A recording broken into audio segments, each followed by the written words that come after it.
다시 코로나19 국내 상황 알아봅니다. 어제 신규 확진자는 15명이 발생해 며칠째 10명대를 유지하고 있습니다.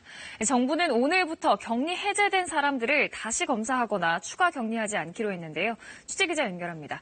김진아 기자, 오늘부터 재양성이라는 표현 쓰지 않고 격리 해제 후에 관리 지침도 바뀐다는데 이유가 있겠죠?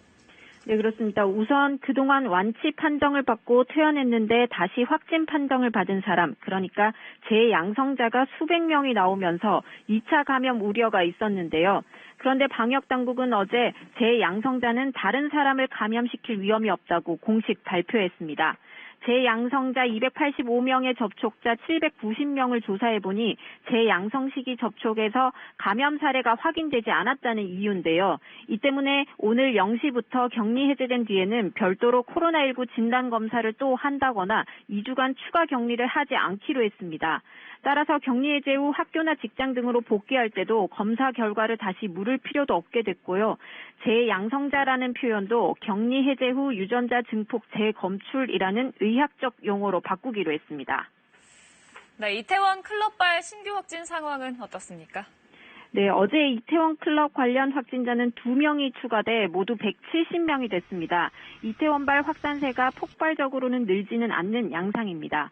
다만 확진자 중 1명이 감염력이 있는 기간에 경기도 부천의 한 나이트클럽을 방문한 것이 확인됐습니다. 방역당국은 추가 확산을 조기에 막기 위해 지난 9일 오후 11시 48분부터 다음날 0시 34분 사이 부천 메리트 나이트를 찾은 사람들은 보건소나 질병관리본부에 문의해달라고 당부했습니다. 이제 내일부터 고3 학생들 등교도 하는데 관련해서 나온 지침 다시 한번 정리해 주시죠. 네, 서울시 교육청은 우선 고3은 예정대로 내일부터 등교하도록 했고 또 매일 등교하는 것을 원칙으로 한다고 밝혔습니다. 고3 등교에 매일이라는 표현이 붙은 이유는 다른 학년의 경우 그렇지 않기 때문인데요. 고1, 2학년의 경우 학년별 또는 학급별로 격주 등교를 권장했고 중학교는 수행평가를 위해 일주일에 한 번만 학교에 와도 된다고 권고했습니다. 수업 방식도 당연히 변화가 있는데요. 등교 수업을 하더라도 특히 초중학교는 원격 수업을 병행하도록 했습니다. 하지만 등교 시점과 방식 등 세부 사항은 각 학교 상황이 다른 만큼 학교에 재량권을 주기로 했습니다. 학부모와 학생들은 교육당국의 통일된 안이 없기 때문에 각 학교의 계획을 직접 확인해야 합니다. 지금까지 사회부에서 KBS 뉴스 김진아입니다.